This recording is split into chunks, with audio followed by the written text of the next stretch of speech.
Hey guys, so for today's video, I'm going to be ranking the books that I read last year in 2020. I realize that I'm about 3 months too late for that, but I just started this channel a week ago, so I don't really care. And also, I've been on lockdown for about a year, so time is meaningless to me right now. So, I read 22 books last year in 2020. I know that's not really a lot, but I was in school and I have the time management of a potato, so I read what I could. So I read 22 books. I'm going to be starting at the bottom with number 22 and then working my way up to number 1. So, to start out, I have what is probably going to be a controversial opinion, and that is The Book Thief. I definitely didn't dislike this book. I didn't dislike anything I read in 2020. I only read 22 books, and they were all good. It's just some of them were not as good as others, and that is how I felt about The Book Thief. I had heard so much about how sad it was and how devastating it was, and when I go into books thinking that they're going to be sad, I am expecting to have my heart ripped out. I wanted a good cry, and it just didn't meet my expectations. I feel that for me to get really emotional towards a book, I need to be very invested in the characters, and I just didn't feel invested in these characters enough that the impact was that much on me by the time I finished it. So yeah, it was a good book. It just didn't meet my expectations. That's all. Okay, so for number 20, I have a novella called They Mostly Come Out at Night by. So this was a fantasy novella that was pretty good. It had a really interesting story. There were some twists that I definitely didn't see coming. I thought I did, and then they didn't go in the direction that I thought. The story was really interesting. The characters were pretty well done. I just wasn't too much of a fan of the writing. That being said, it was a debut self-published novella, and I mean, I liked it enough that I'm planning on reading the rest of them sometime soon. It just wasn't my favorite thing that I read last year. Okay, so coming in at number 20, we have a short story called The Emperor's Soul by Brandon Sanderson. Once again, I thought this one was pretty good.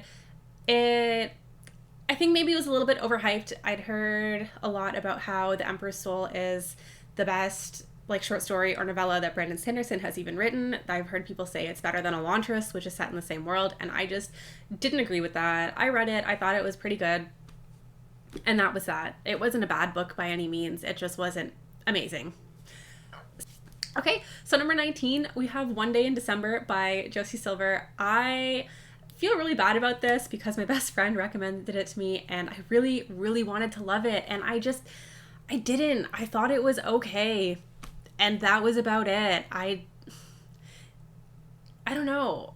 I just couldn't, I guess, get behind the characters enough that it really did it for me.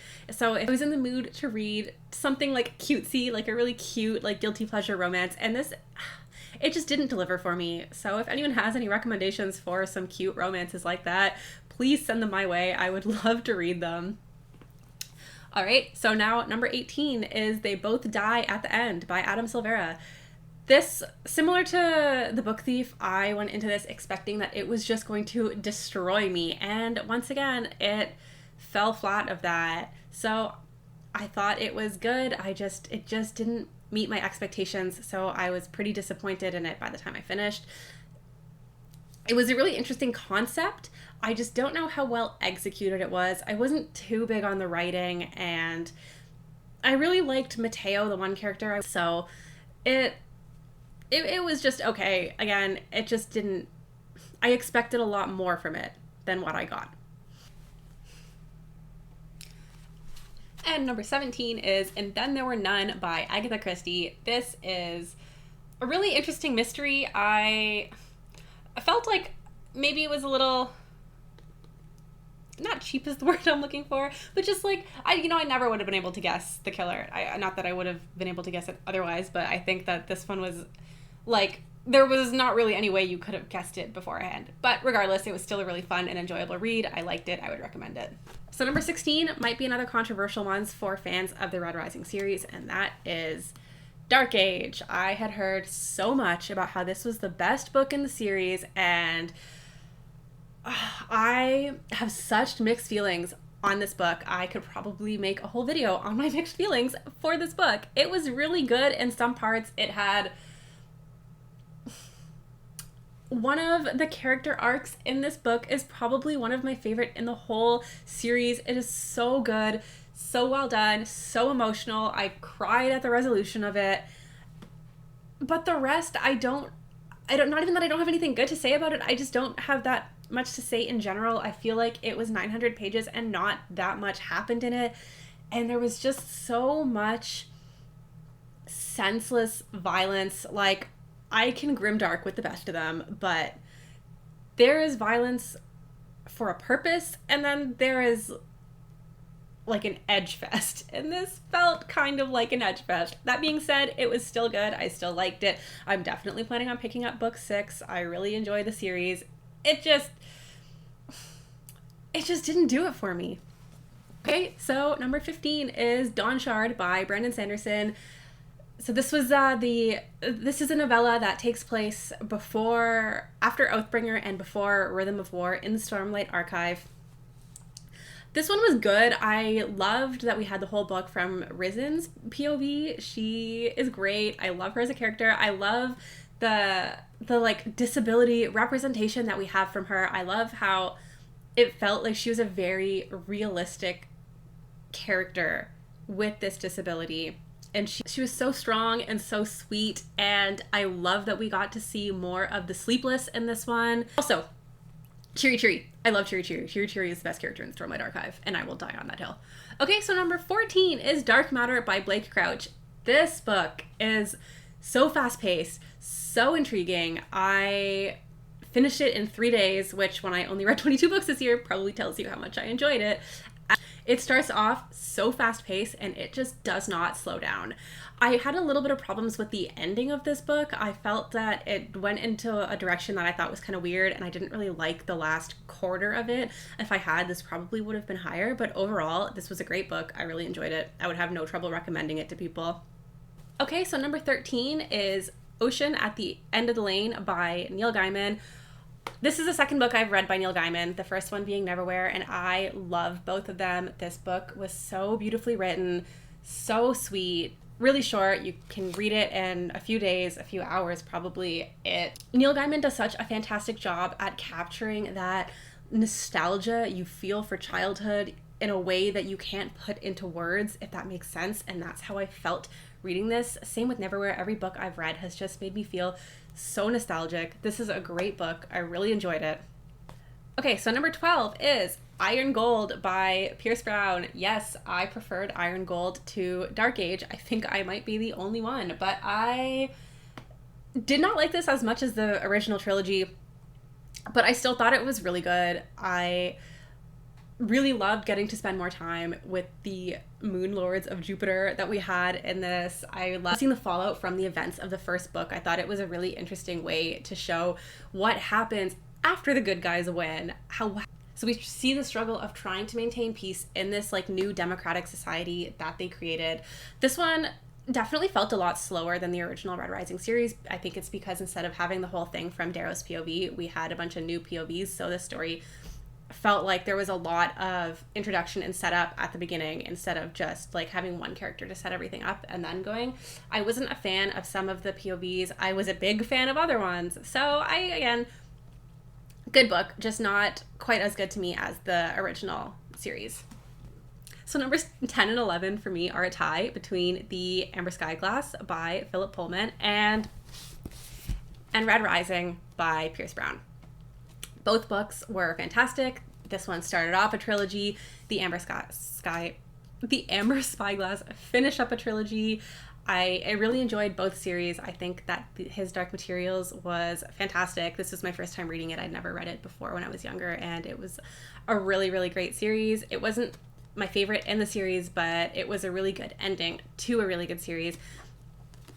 And Red Rising starts out probably the best series that I've read this year.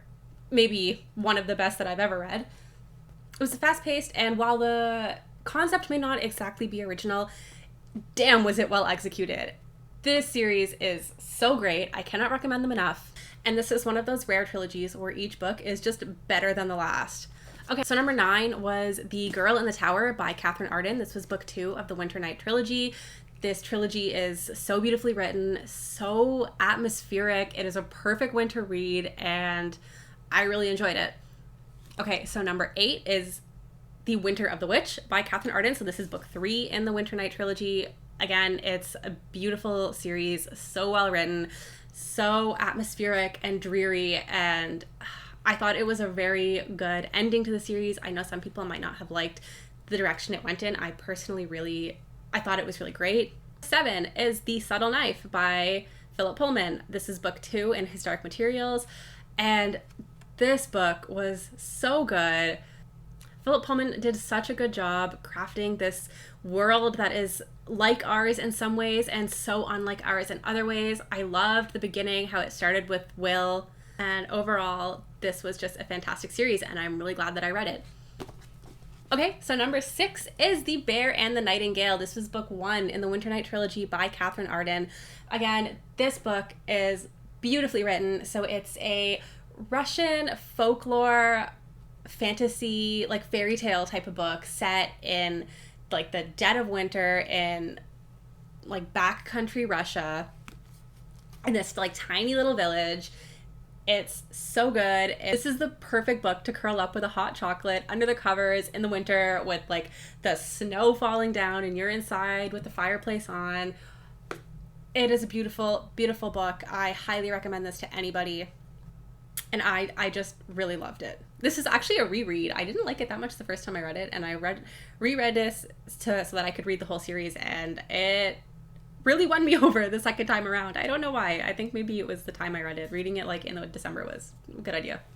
Okay, so now we are in the top 5. Number 5 is Elantris by Brandon Sanderson. I was surprised at how much I enjoyed this. I had heard a lot about how it's not like, a lot of people were like, oh, it's Brandon Sanderson's first book, so you kind of just have to push past like the writing or whatever. And so I read this in preparation for Rhythm of War because I hadn't read Elantris before. It was the only Cosmere I hadn't read. That's not true. I haven't read the Mistborn era too. But anyways, so I was surprised at how much I enjoyed this. Raoden is Sanderson's best boy. I love him. I didn't like Sarene. I feel like she has that Brandon Sanderson female character, I'm not like other girls kind of quirk where she's like, oh, well, I'm witty and I don't care about knitting like all those other girls. I wasn't really a fan of her, but I really love Raoden. I love Hrathen. I think that this book is so great. I really loved it. Okay, so number 4 is Salem's Lot by Stephen King. Another one that surprised me. Prior to this, I'd only read The Shining by Stephen King, and I thought it was really overrated. I was pretty disappointed in it. Not that it was a bad book by any means. It was just so hyped as this like amazing horror book, and it just didn't do it for me. I don't know. I thought it was okay, but it wasn't this like groundbreaking book, at least to me. So when I picked this one up, I was so pleasantly surprised at how much I loved it. It is so good. It's such a great vampire tale. It's got a really great, like, Stephen King does such a good job at making me wish I lived in Maine in the 80s, even though I would never want to have to go through any of the events of his books, this one or The Shining. I have that like nostalgia for like wanting to live in a small town in the 80s. It's really great. I really recommend this to anyone this October. Okay, so number 3 is Golden Sun by Pierce Brown. What a fantastic follow-up to Red Rising. God, this book was so good. It went off into a direction I personally was not expecting from the Red Rising series. I had went into the series not knowing much about them. So the first one is like a very, I mean, it's not necessarily like really young adult, but it reads like a young adult dystopian. And then this one just kind of goes off in another direction. I'd often heard people say that Pierce Brown wrote the first one like to get published and then wrote like the rest the way he really wanted to. And I can definitely see that because this doesn't follow that like young adult dystopia formula like Red Rising kind of did. This goes off in a completely other direction. It was so action-packed, so full of surprises. The plot is so fast-paced. And the ending, that ending, that's all I have to say. That ending. So number 2 is probably another controversial opinion in that Golden Sun was not my favorite book in the Red Rising series, and that would be Morning Star, once again, I think kind of a controversial opinion. Most people that I've talked to preferred Golden Sun. I love Morning Star. This was such a good ending to the trilogy. Reading Golden Sun and even reading like halfway into Morning Star, I was like, how is Pierce Brown going to end the series? I could not see it happening the way it did, and I am so glad it happened the way it did. I love this ending. It was so perfectly executed. Everything's so wrapped up. Stuff that maybe you wouldn't expect to happen, but after it happened, you're like, that makes sense. Yeah, like I can see that. I have nothing but good things to say about this book, about this trilogy.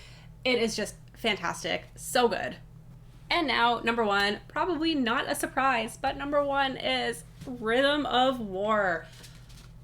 God, this book is just so good. Such a good entry in the Stormlight Archive. Maybe it's too early to say this because it's only came out a few months ago, but I think that this is my favorite Stormlight Archive book yet. I think it's dethroned Words of Radiance. We had so much character development in this book. So much happened. I have so many ideas for what's going to be happening in the fifth book, and I am scared. The ending of this book made me afraid. It's so good. Kaladin's story arc is so emotional. I cried multiple times reading this. I don't have enough good things to say about Rhythm of War. This absolutely did not surprise me. I went into this knowing I was going to love it, and I loved it more than I thought I was going to, and that says a lot. I'm just so excited for book 5. I know it's going to be a while. Luckily, Brandon Sanderson writes really fast.